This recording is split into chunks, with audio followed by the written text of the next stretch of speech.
مسجدیں تو امریکہ میں تعمیر ہو رہی ہیں، عالی شان سے عالی شان، اس لیے پاکستان نہیں بنا تھا۔ آج بھی مسلمان، میں معذرت سے عرض کر رہا ہوں مولانا سے، آج بھی بھارتی مسلمان کی ایوریج نمازی ہونے کے اعتبار سے پاکستانی مسلمان سے کہیں بہتر۔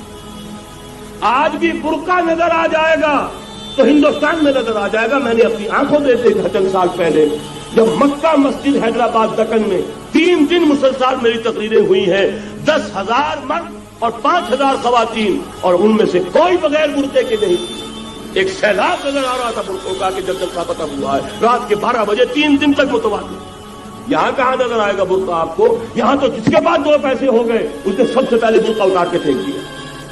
معلوم اچھی طرح سمجھ لیجئے، یہ چیزیں تو وہاں زیادہ ہیں یہاں کی نسبت۔ اصل ضرورت تھی کہ یہاں اس نظام کو قائم کیا جائے، وہ نظام عدل اجتماعی، وہ جس میں حریت ہو، جس میں عام آدمی بھی خلیفہ وقت کو ٹوک سکے۔ یہ کرتا کیسے بن گیا؟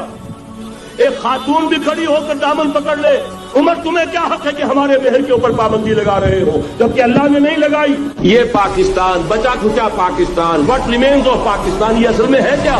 پاکستان نہیں ہے، 4 صدیوں کی تجدیدی مساعی کا حاصل۔ اقبال جیسا مفکر اسی 14ویں صدی ہجری میں، مودودی جیسا مصنف اسی 14ویں صدی ہجری میں، مولانا الیاس جیسا مبلغ رحمہم اللہ، یہ سارے کام یہاں سے ہوئے۔ پورا عالم اسلام آزاد ہوا، کہیں نعرہ اسلام کا نہیں لگا، کہیں عرب قومیت پر، کہیں کسی اور عصبیت پر تحریکیں چلی ہیں، صرف تحریک پاکستان تھی کہ پاکستان کا مطلب کیا؟ لا الہ الا اللہ۔ کوئی سبب ہے کہ یہاں قرارداد مقاصد بات ہوئی، حاکمیت اللہ کی ہے کہ اکبر نام لیتا ہے خدا کا اس زمانے میں۔ یہ سارا ماضی سامنے رکھیے اور حضور کی دی ہوئی پیشن گوئیوں کا مستقبل سامنے رکھیے۔ ان دونوں سے ثابت ہوتا ہے اس خطہ ارضی سے کچھ ہونا ہے۔ یہ نہیں میں کہہ سکتا ان ادریہ قریب بعید ما توعدون، یہ میں نہیں کہہ سکتا، یقین کے ساتھ جانتا ہوں کہ آئے گا، لیکن یہ کہ اس کے بعد بھی یہیں سے بول بالا ہوگا۔ جو یہودی ورلڈ آرڈر کی نگاہوں میں کھٹک رہا ہے، میں کھٹکتا ہوں دل یزداں میں کانٹے کی طرح۔ اگرچہ ان کی اسٹریٹجی کیا ہے؟ ایک ایک کر کے ان کے حصے بکھرے کر کے دیا 5 کروڑ۔ ابھی وہ بلاک کون سا ہے؟ ایران ہے، افغانستان ہے، پاکستان ہے، اور روسی ترکستان سے آزاد ہونے والی جو ریاستیں ہیں، یہ ایک سالڈ بلاک۔ یہ عجمی مسلمان عربی نہیں، عربی گئے، یہ نوٹ کر لیجئے، اس لیے کہ عربوں کو اللہ نے فضیلت دی تھی، محمد ان میں سے تھے صلی اللہ علیہ وسلم، یہ رتبہ بلند ملا جن کو مل گیا۔ لیکن ساتھ ہی اللہ نے دھمکی بھی دے دی تھی سورہ محمد میں، ان تتولوا یستبدل قوما غیرکم، اگر تم پیٹھ دکھا دو گے اس مشن کو جو ہم نے تمہارے حوالے کیا ہے، تمہیں ہٹائیں گے، کسی اور کو لے آئیں گے۔ اور یہ بات ہو چکی ہے 13ویں صدی عیسوی میں، 1258 میں جب سقوط بغداد ہوا ہے، عربوں کے ہاتھ سے عالم اسلام کی قیادت چھین لی گئی۔ اس کے بعد قیادت کن کے ہاتھوں میں آئی؟ ترکوں کے ہاتھ میں۔ ترکان تیموری ہندوستان میں، ترکان صفوی ایران میں، ترکان سلجوقی مڈل ایسٹ میں، اور ترکان عثمانی کا تو کہنا ہی کیا ہے، وہ ایشیا مائنر سے چل کر آپ کو معلوم ہے کہ مشرقی یورپ کا کتنا بڑا علاقہ، دی گریٹ آٹومان امپائر اس صدی کے آغاز تک قائم تھی۔ اس صدی میں عجیب عجیب معجزے ہوئے ہیں۔ گریٹ آٹومان امپائر جو 3 بر اعظموں پر محیط، نام و نشان ختم۔ دی گریٹ USSR، نام و نشان ختم۔ اب تو روس صاحب ایک ملک کی حیثیت سے رہ گئے۔ یہ اس صدی میں 2 اور وقت نہیں ہے میں اور آپ کو کیا بتاؤں، اس صدی میں تو بڑے بڑے عجیب عجوبے ہوئے ہیں، بڑی بڑی 2 عظیم جنگیں ہو چکی ہیں، تیسری جو ہے سر پر کھڑی ہے، دور نہیں ہے، جس کو حدیث میں کہا گیا ہے الملحمۃ العظمی، تاریخ انسانی کی عظیم ترین جنگ، اور وہی صلیبی جنگ جس کا آغاز بوسنیا سے ہو چکا ہے۔ وہ تو آپ نے سنا ہوگا اقبال کا شعر، میرے عرب کو آئی ٹھنڈی ہوا جہاں سے، میرا وطن وہی ہے، میرا وطن وہی ہے۔ حدیث میں آتا ہے یخرج ناس من المشرق یؤتون للمہدی یعنی سلطان، مشرق سے فوجیں نکلیں گی کہ جو کہ مہدی کی حکومت قائم کریں، لیکن جتنا خون یہاں پر خلوص کے ساتھ دیا گیا ہے اس کی مقدار بھی کم نہیں ہے۔ یہاں سے خیر برآمد ہوگا۔ اور دوسری بات اپنے بارے میں نوٹ کر لیجئے، یہ پاکستان، بچا کھچا Pakistan, what remains of Pakistan, یہ اصل میں ہے کیا؟ مولانا بہت خوبصورت انداز میں فرما رہے تھے یہ 313 نہیں تھے، اسلام تھا۔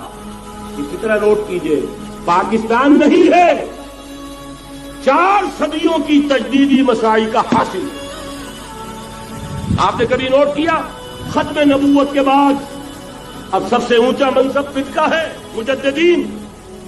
سنن ابی داؤد کی روایت، ان اللہ یبعث فی هذه الامہ علی راس کل 100 عام من یجدد لها دینها۔ اور نوٹ کیجئے کوئی بات ہے 1000 برس تک سارے مجدد عالم عرب میں پیدا ہوئے، جیسے ہی دوسرا 1000 سال شروع ہوا، الف ثانی کا مجدد اعظم شیخ احمد سرہندی کہاں تھا؟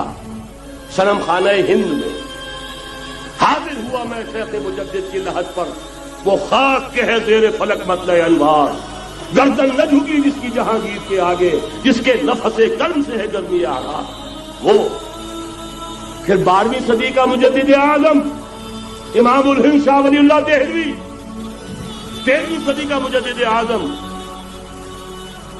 سید احمد بریلوی، اس کے خون کا امین اور اس کے ساتھ کے شہداء کے خون کا امین، ان کے جسموں کا امین آپ کا خطہ ہزارہ، آپ کا خطہ سوات، اس میں ان کی جانیں ہیں جو دی گئی ہیں۔ اور وہ نہایت میں آسیات کر دوں، دور صحابہ کے بعد اتنا خالص اسلامی جہاد پوری مسلمان تاریخ میں نہیں ملے گا جتنا وہ تحریک شہیدین کا۔ 14ویں صدی ہجری میں شیخ الہند جیسا مجاہد اعظم کہ انگریز نے گرفتار کر کے قید بھی کیا ہے، تو کہاں؟ ہندوستان میں نہیں، کہاں؟ جزیرہ سائرس، کیا نام تھا؟ مالٹا، جزیرہ مالٹا بحر روم میں۔ اقبال کے نفس سے ہے لالے کی آگ تیز، ایسے غزل سرا کو چمن سے نکال دو۔ کہیں ہندوستان کی کسی جیل میں ہوا تو شاید اس کے نفس کی گرمی ہی سے کوئی حرارت پیدا ہو جائے۔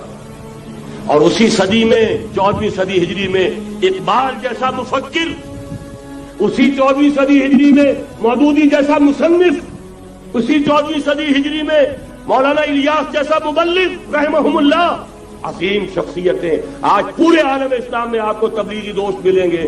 یہ کہاں سے شروع ہوئی تحریک؟